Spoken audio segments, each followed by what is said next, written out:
Hello, everyone. I'm here today with Dr. Hans Guter, the president of the Academy of General Dentistry. He graduated from the Ohio State University College of Dentistry in 1989 and completed an Aegd residency at Ohio State Medical Center. He has a successful private practice in Ohio since 1990. Dr. Guter also holds fellowship from prestigious dental organization, has been actively involved with the Academy of General Dentistry since 1991, serving in various leadership roles. He also became an Aegd president in November of 2022. Thank you very much, Dr. Guter, joining me. I've always been intrigued by this whole organization, Academy of General Dentistry, and I'm guilty of misjudging what the Aegd does in my own head. And I've always thought, why do I need somebody to count my CE courses? I can put it on an Excel sheet, or these days I give it to my one of my hygienists is in charge of counting them. So I've always, it's my fault. I didn't take the time or the effort to find out what Aegd does. And because I have many friends who are members and go through your programs, I thought it would be a good idea to actually talk to you and for you to basically introduce or reintroduce Aegd, not to me, but to everybody else. Well, Take a couple of minutes and tell me what you feel. yeah, no, Bob, I appreciate the opportunity. We live in a day and age where people like you, I call you guys, social influencers, are wonderful communicators and co-communicators of what's happening within organized dentistry. And I appreciate your honesty in saying, I maybe be guilty of not knowing what the Aegd is about. And when you and I talked about being on the show, I said, absolutely. I mean, what a wonderful opportunity. I have watched you in action all year, and I will tell you from an organized dentistry leadership role, I appreciate what you're doing on behalf of dentistry, because when I go back to our board and our executive committee, having watched some of the interviews you have had, I said, look, just as important as listening to Bob ask the questions, I said, the thing that I find most intriguing is reading the comments. I said, those are the card-carrying members, the voters, the people whose dollars we're asking for, telling us what's wrong with organized dentistry, what they want from organized dentistry. And those are the people we need to be listening to. And I when you asked me to come on the show, I said, yeah, this is a great opportunity, because the Academy of General Dentistry is, in the recent past, has started really rechanging the focus of what we're doing to represent the general dentist. We are, even though we are general dentists, we are looked at as a specialty organization. But as I spoke to you before, 80% of dentists are still general dentists. That statistic was the same in 1989 when I graduated. I don't know when you graduated from dental school, and it's still the same today. The practice modalities are different, but we still represent the interest of the general dentist in every sense of the word.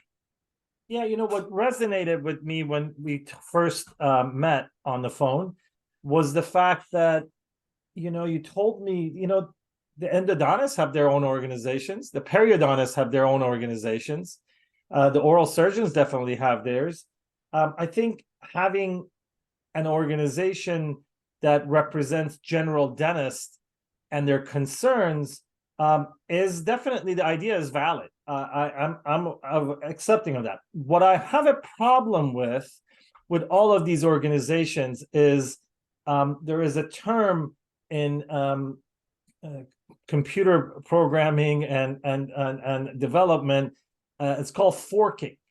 That once the interests of the developers of this program splits, you can get actually disturbances in the mission of the project. Meaning that I'm looking at dentistry in general, no pun intended. That's what the group was named after. But dentistry as a profession to having one mission, and one mission only. I know everybody talks about oral health, talks about the public. Those are all great. They can be part of dentistry. But I believe all these organizations, including the ADA, should have one main mission, and that is advocacy for dentists all around the country. Advocacy, advocacy, advocacy. I'm not going to get into details of, why can't we have a higher fee schedule, right? It's not the part of the organized dentistry to negotiate for your fees. It's illegal.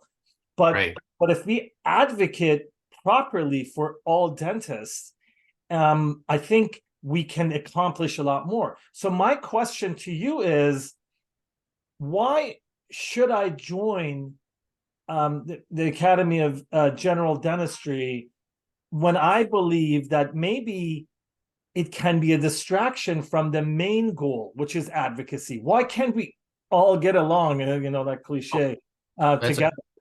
That's a great question. And actually, instead of my bio, they probably should have sent you my acceptance speech last November, because in it, I specifically said, ladies and gentlemen, we're at a crucial point in our profession where collaboration amongst all the groups of the profession is more crucial now than it ever has been. And one of my goals has been to build that collaboration. So I travel the country, and I don't just go to the meetings to go to the meetings. I talk to the leadership of the pediatric group and say, what can we do together to advocate for dentistry? What can you do as a specialty organization to help? Our mantra is still quality continuing education. So how can we work with you to help educate our dentists? The ADA, specifically, we now have quarterly meetings with their leadership instituted this year, so that we're all talking about the issues and how we can work together. We understand that we may have differences on 3 to 5% of the issues, but we agree on 95% of the issues. So what can we do from a large group? And there's been discussion of showing up to DC and bringing all the masses, not just the individual groups. I think Dr. Shepley mentioned it, 5,000 in 2025, where we all have our individual Hill days where we go and talk to our congressmen and senators. But that has certainly been one of the reasons I decided to run, to advocate for the profession of dentistry. I understand I have a brother who's an oral surgeon, but for the general dentist, the insurance issues impact us, I think, more. The low reimbursement, and specialists use different codes.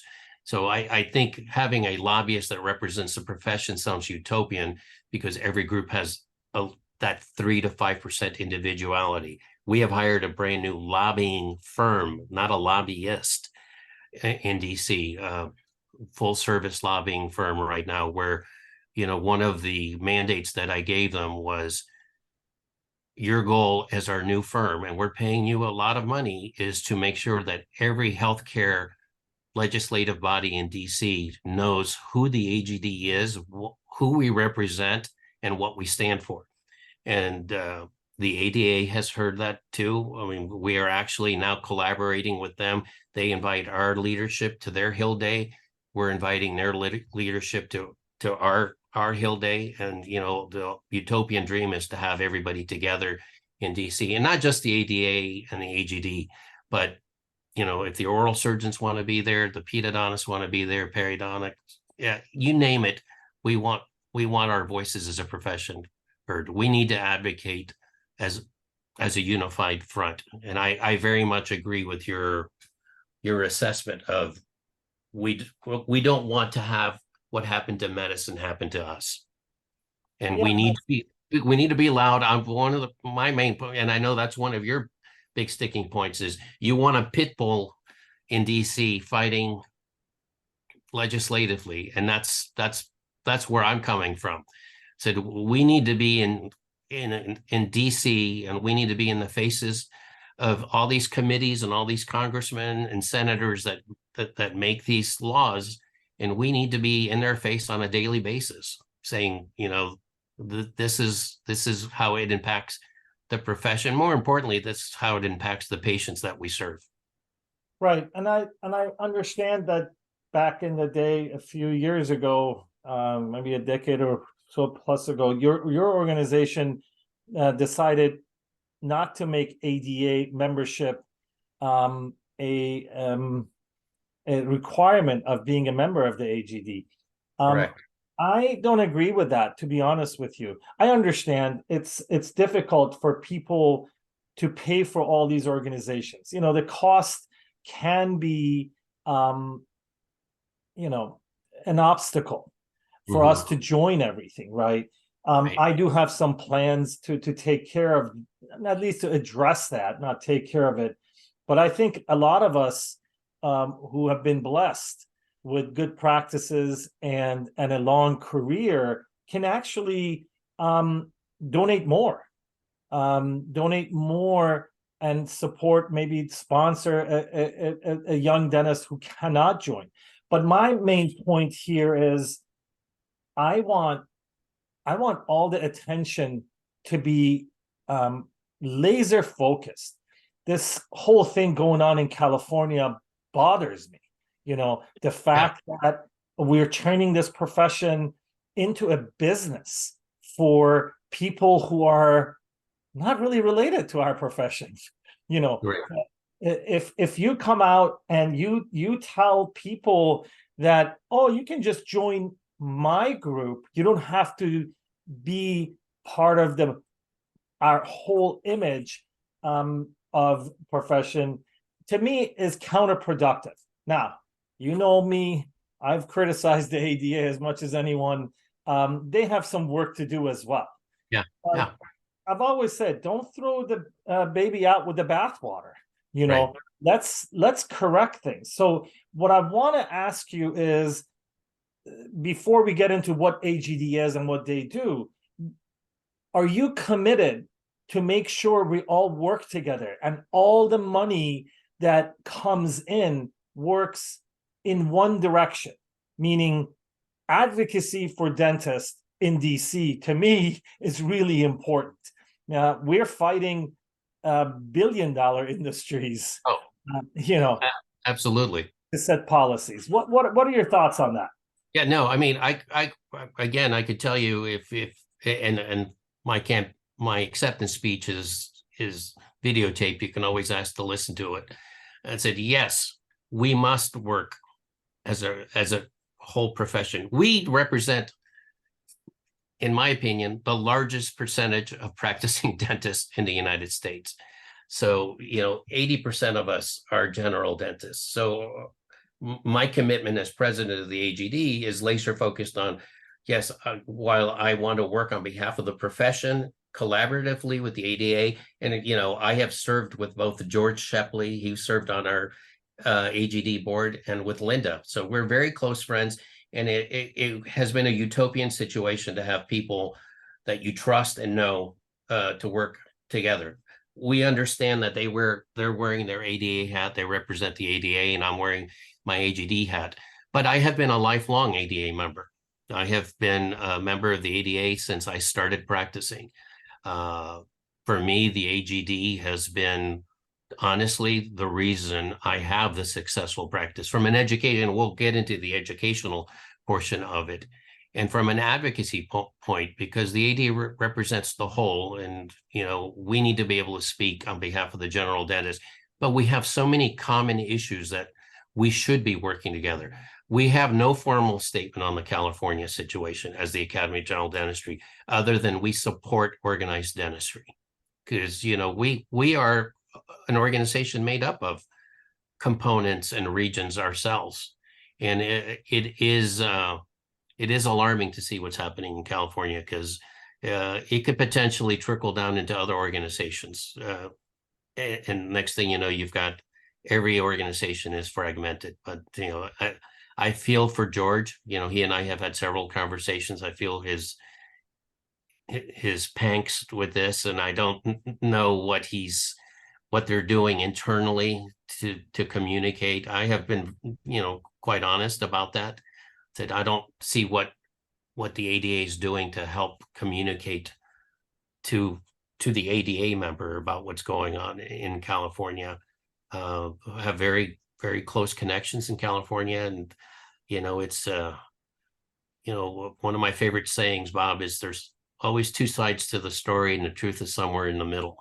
So it's very concerning. And I agree with you in that sense. As an organization, I can tell you that we stand behind organized dentistry as it exists today.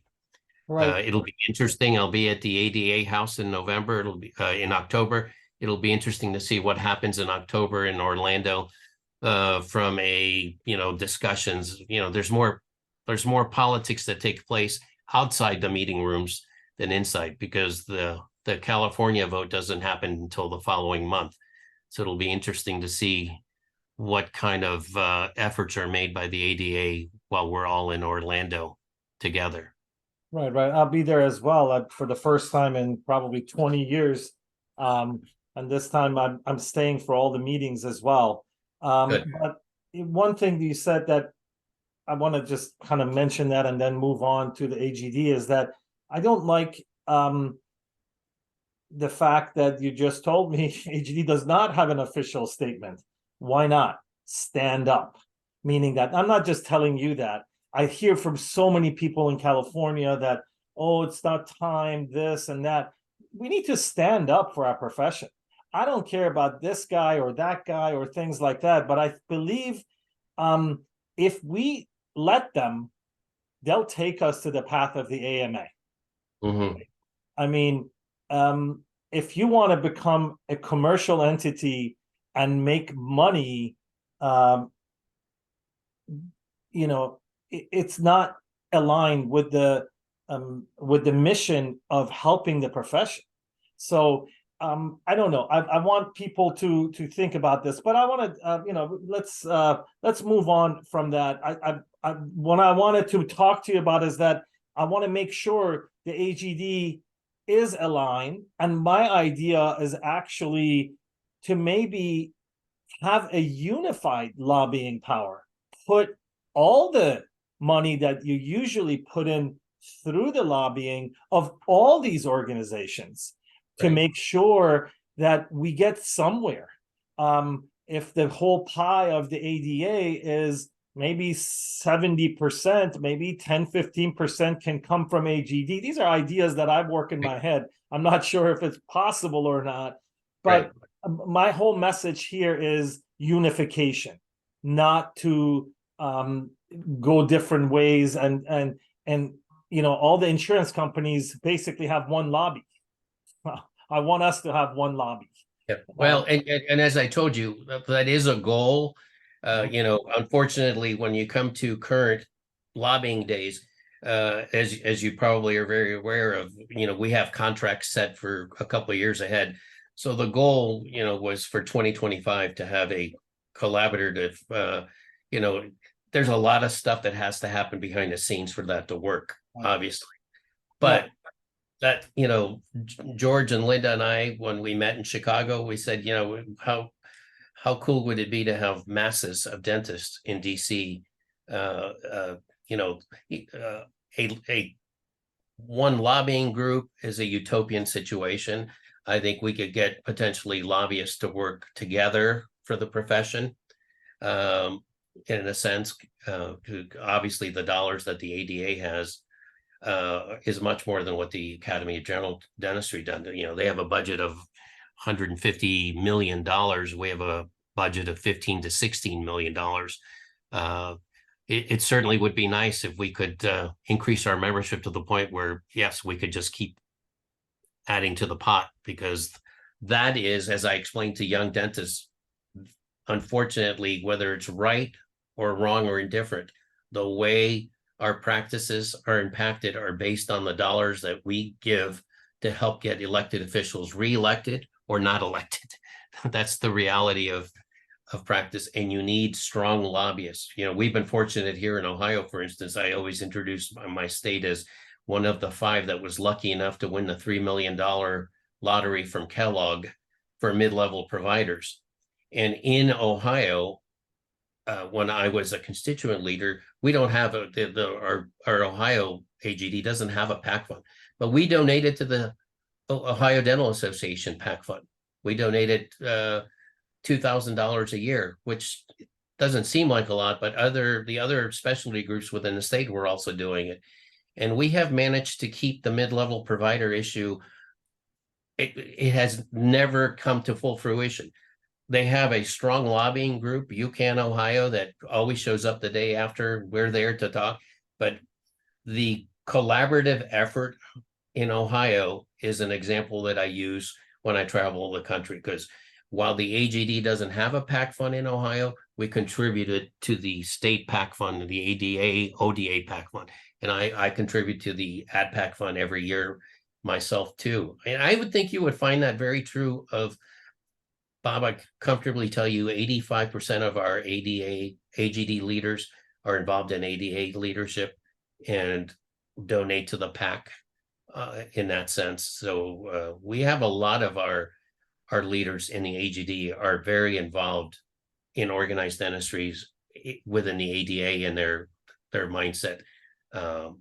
Yeah, I have to be honest with you. I hear a lot from Aegd members that they're no longer ADA members. Right.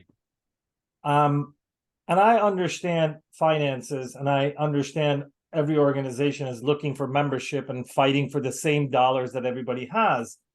But I think Aegd can do a better job of stressing this importance that, yes, Aegd is great. Aegd, we're with you with your CE, with your education, with even lobbying for general dentists, but is also the importance of being a member of the ADA and not to be so discouraged. Obviously, as I said, ADA has a lot of work to do to try to change at least the image, in my opinion, so to attract more people.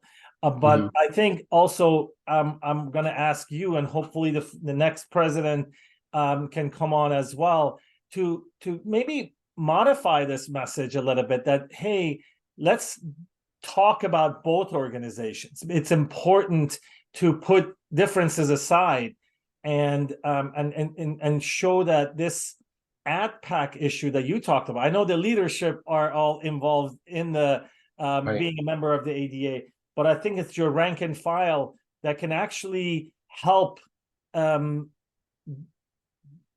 basically deliver the message in DC by donating their money. It's a fundamental change in collaboration. And I want to bring up my friend's name, Dr. Paul Goodman, is the one who actually taught me collaboration versus competition. You know, that can really help organize dentistry. Do you agree with that? Yeah, absolutely. And actually, while we don't have a PAC fund, so the Aegd has an advocacy fund.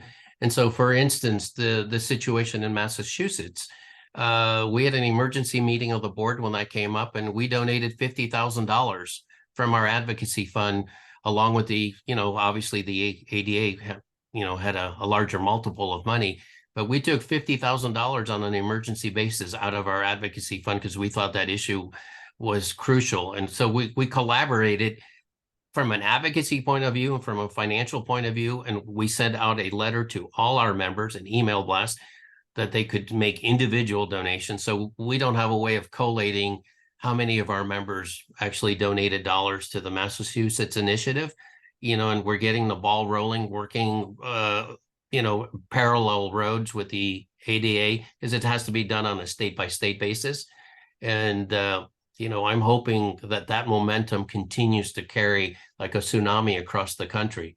One of the things that we also collaborated with the ADA from an advocacy point of view a few years back was the, eventual repeal of the Karen Ferguson situation. Nothing has come from that, but I can tell you that as the Aegd, we have written a letter to the Department of Justice, who has oversight on this, and said, okay, we passed this 2 years ago and nobody's doing anything.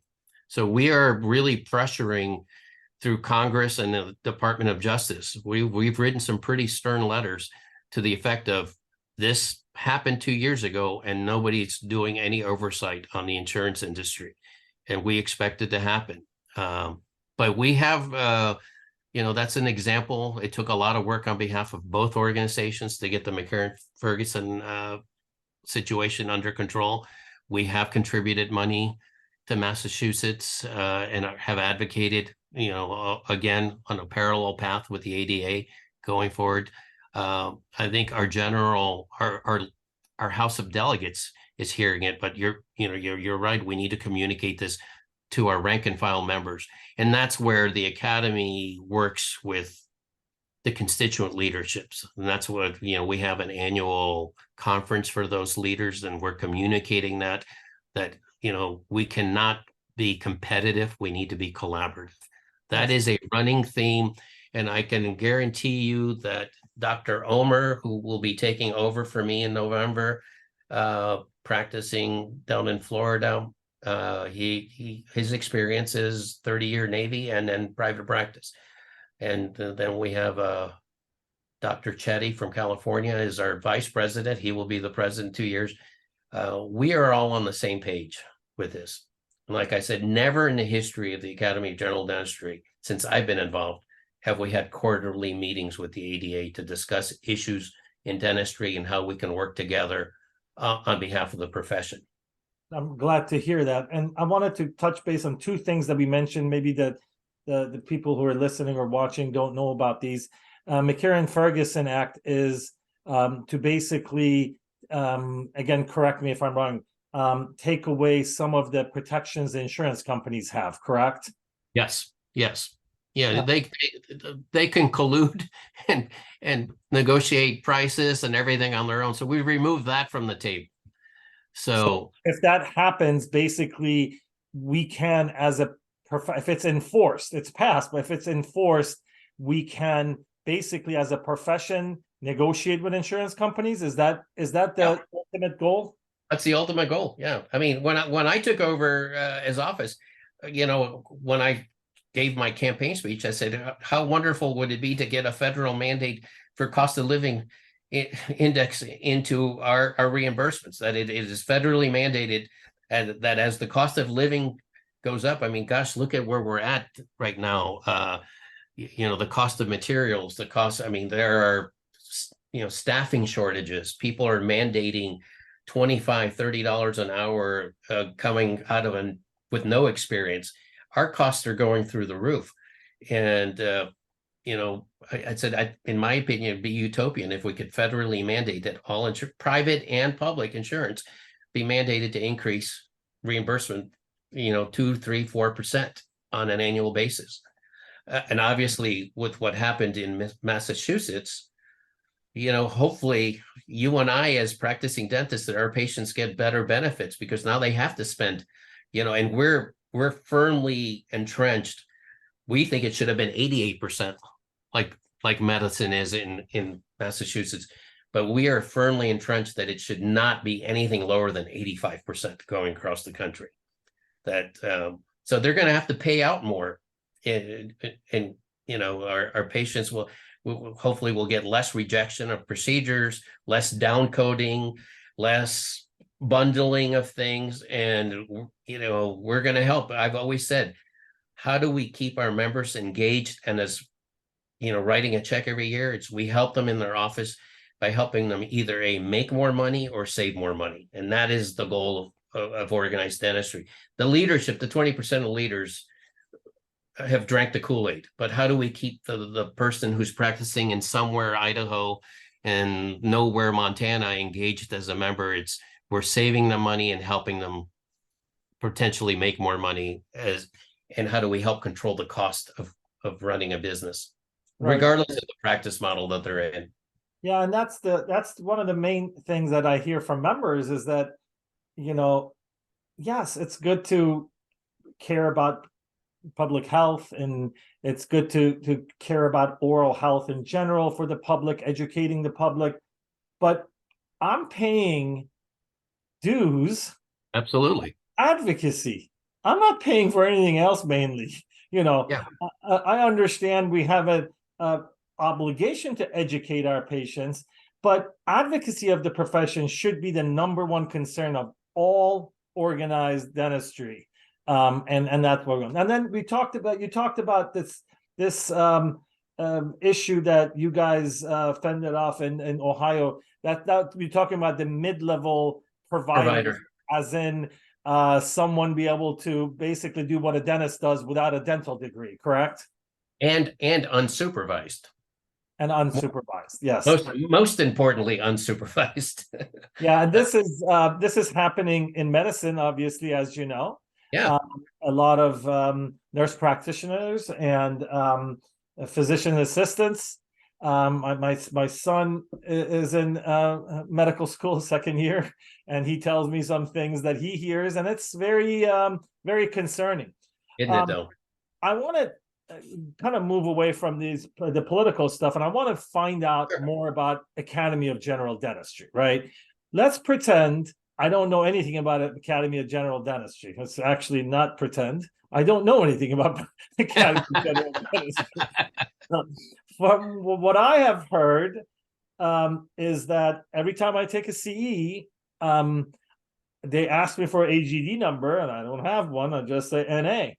And I felt that Aegd was just there to keep track of my my CE, and I see those fancy letters at the end of some people's names that you guys give away.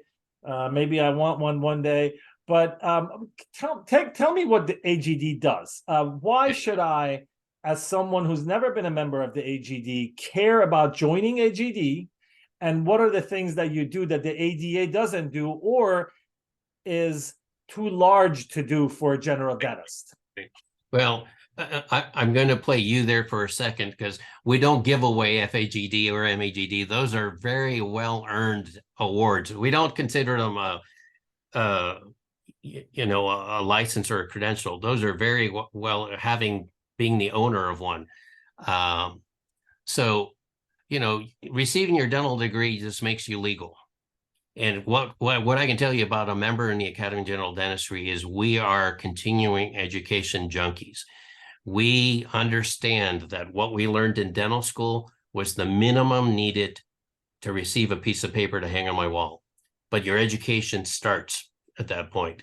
And the beauty of the Academy for me has been that I have been able to expand my horizons, take continuing education courses that were not available in dental school. I will tell you that I ran the Master Track program in Ohio for 15 years, and I actually started working with the dental school and bringing contemporary dental education into the dental school and allowing the dental students to take it at no cost, for them to see that this is what real world dentistry is: Botox, fillers, sleep, Invisalign.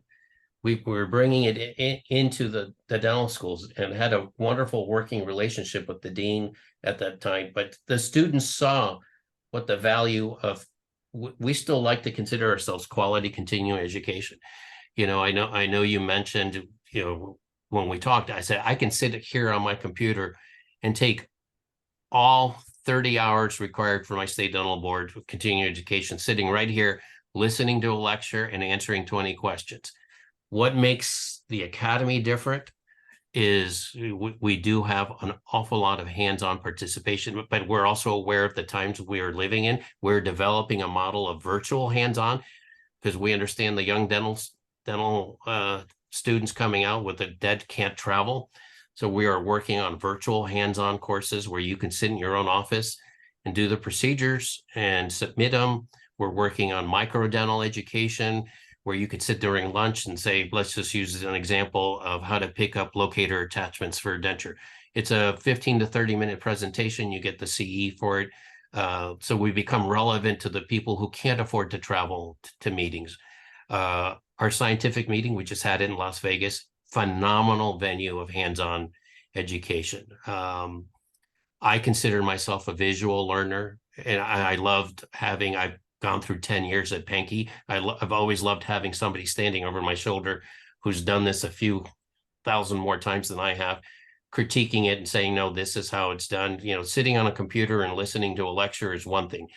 Picking up the handpiece, the laser, or the scalpel is a totally different thing. And having somebody standing over you and advising you is phenomenal. And that is, for me, what the Academy truly has been. we're not competitive. When you go to an Academy of General Dentistry meeting, everybody's willing to share their experience, whether it's with that lecture, with that technique. I learn more outside the meeting rooms than I learn sometimes in the meeting room.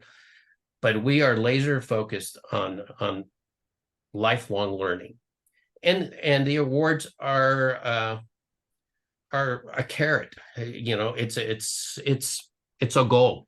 I mean, I think most of us, I know I've come to know you well enough to say that you have to be very goal driven.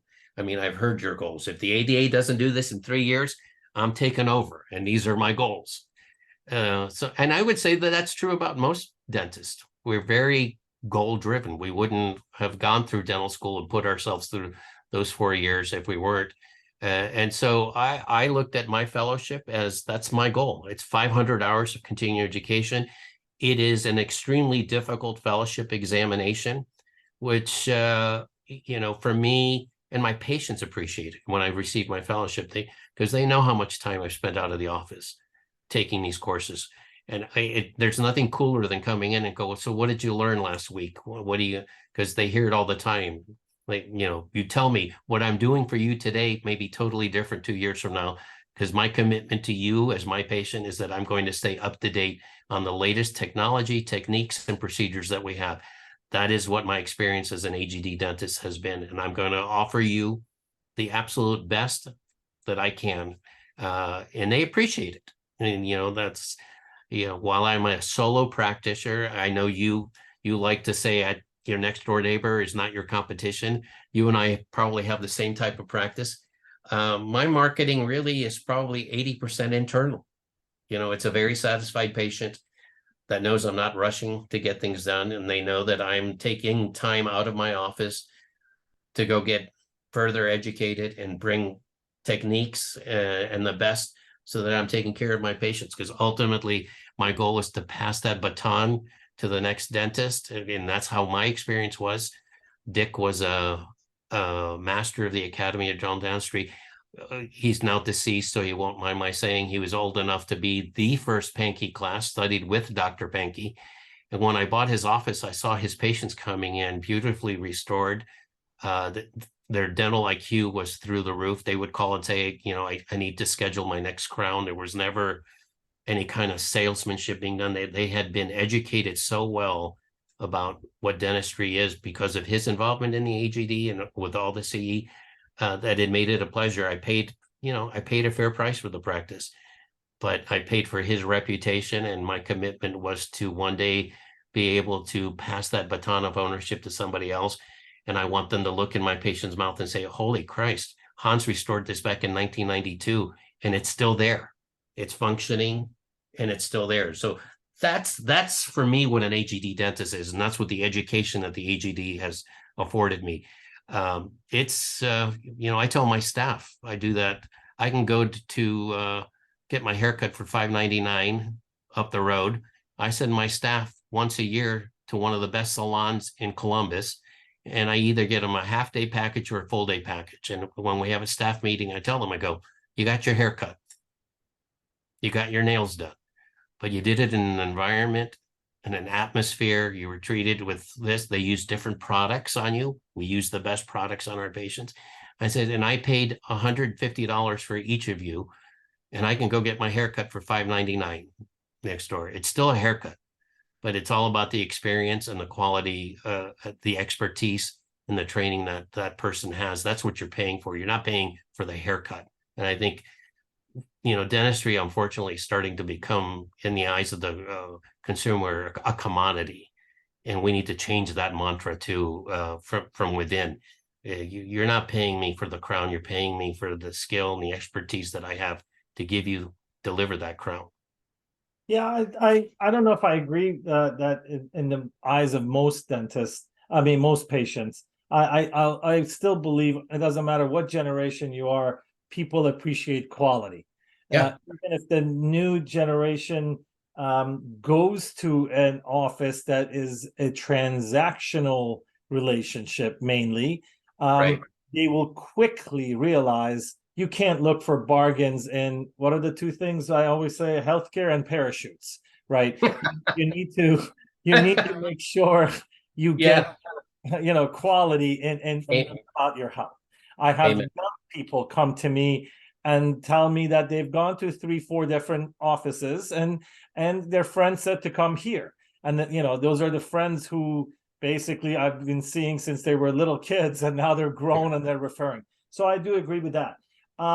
What I want to know is, I want this podcast, vodcast, whatever you call it, to be an informational piece for Aegd as well.